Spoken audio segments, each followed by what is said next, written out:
Good morning. Thank you for joining me on Delicious by Debbie. I've had several recipes lately that call for a dry onion soup mix, and I make my own. I just haven't done it for a really long time. So I'm going to make some this morning, and I'm going to show you what I put in mine. I want a half of a cup. I'm making a double recipe today because I want it left over and I'll store it. So I want a half of a cup of dried onion flakes. This is a 1/4 cup measuring cup.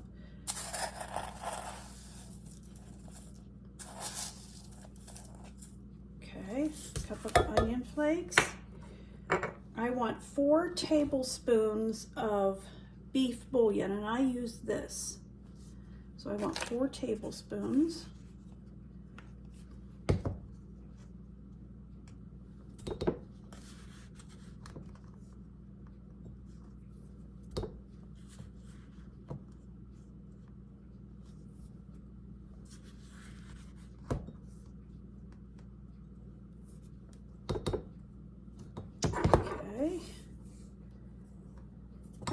And I want a half of a teaspoon of onion powder.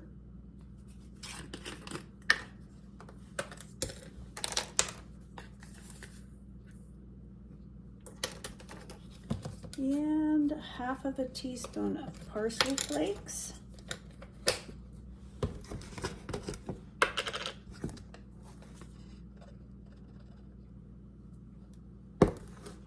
And 1/4 of a teaspoon of celery seed.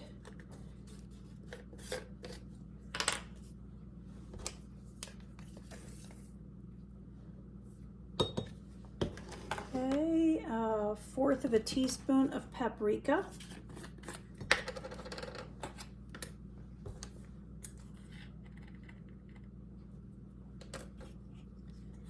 And 1/4 of a teaspoon of black pepper. So I'm going to stir that all around. So there it is.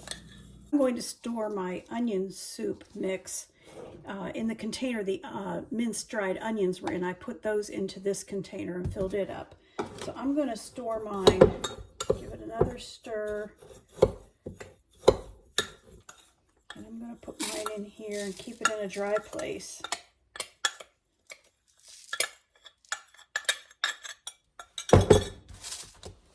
Well, that made enough for a while.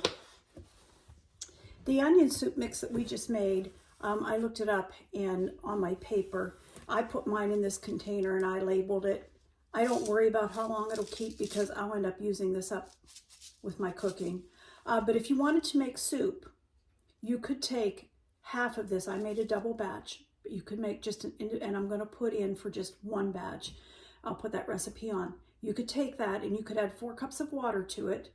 You could bring it to a boil and you could simmer that and have onion soup. If you wanted to make a dip, you'd just add the contents of 1 batch with a 16-ounce container of sour cream and you would have a dip.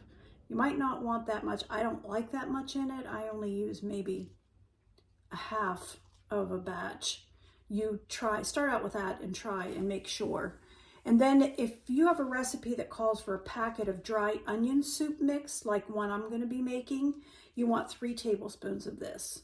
So I just thought I would tell you that, and I will write all of that down with the recipe. Good morning, and thank you for joining me on Delicious by Debbie. I'm getting ready to make me some of my own like stovetop stuffing mixes to just have on hand and then add the butter, water, whatever to it. But right now I'm just cutting up. I had some leftover sourdough bread and we're not eating it up, so I sliced it up and I'm going to cut it up into small chunks and put it on a tray in the oven at 200 until it dries out. So right now I'm just cutting the bread into chunks and I'm trying to do them fairly small. I don't like great big chunks, but I like to have this on hand.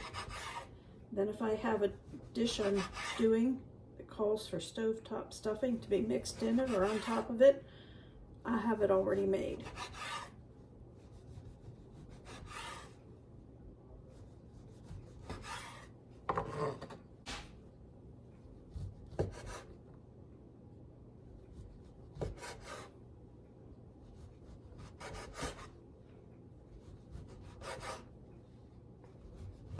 So I'll get this ready, put it on a tray, and I have my oven warming up to 200 degrees. So you can see those are fairly small chunks that I have these all cut up, and I have my oven at 200 degrees. So I'm going to put these in a 200-degree oven. I don't know how long, I just want them to get crispy and dry. I'll let you know at the end how long. I have the bread cubes all dried. I put them in the oven at 200, and that didn't seem to be doing a lot, so I bumped it up to 250, and that dried them out nicely. They're really dry. And I'm going to make 2 batches of the like stovetop stuffing mix, like it would be. And I already have 3.5 cups of bread cubes in this bag, and I need 3.5 for another batch. Make it more than 3.5, and I'm going to put a few more in the other bag. It's closer to 4 cups. So 3.5 to 4 cups. Put these in this bag. So in each of these, I need 2 tablespoons of parsley,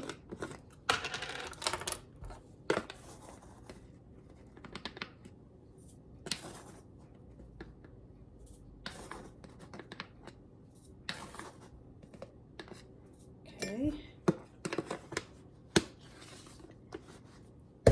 2 teaspoons, 2 teaspoons of minced onion in each of them.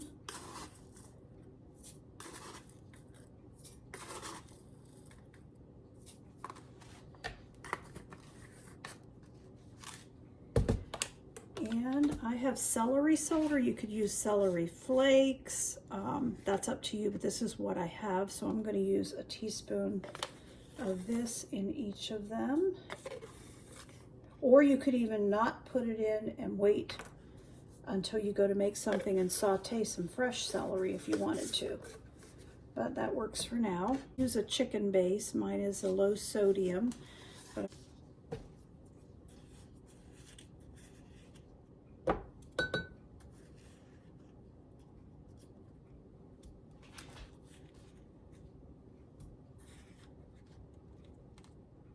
Okay. Those weren't even teaspoons, but that's okay. And then I need poultry seasoning. I'm going to put 1/2 teaspoon in each one.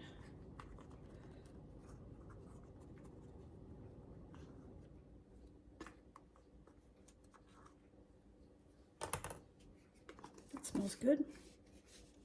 If I had sage, I would put it in, but I don't. If I get some, I'll just open this up and put 1/4 teaspoon of sage, and I will put that into the recipe even though I don't have any for today. I want 1/2 teaspoon of pepper in each one of these.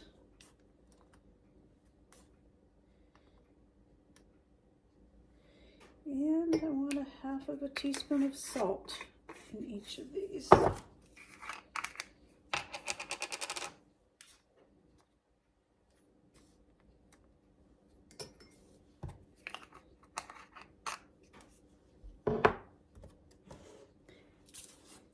Teaspoon of garlic in each one. And I'm using a dried minced garlic. And I'm going to use some thyme. And I'm going to put 1/2 teaspoon of that in.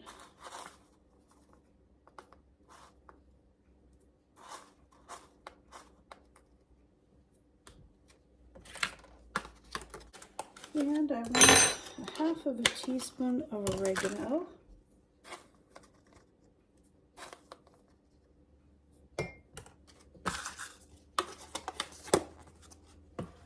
And because I have it, I'm going to put in like 1/2 teaspoon of herbs de Provence. If you don't have this, it's okay. You can put other herbs in. And I'm going to mix this all up. And like I said, when I get some sage, I do want some sage, and I just don't have any this morning. So there's the spices I'm going to put in. I'm going to put into each bag.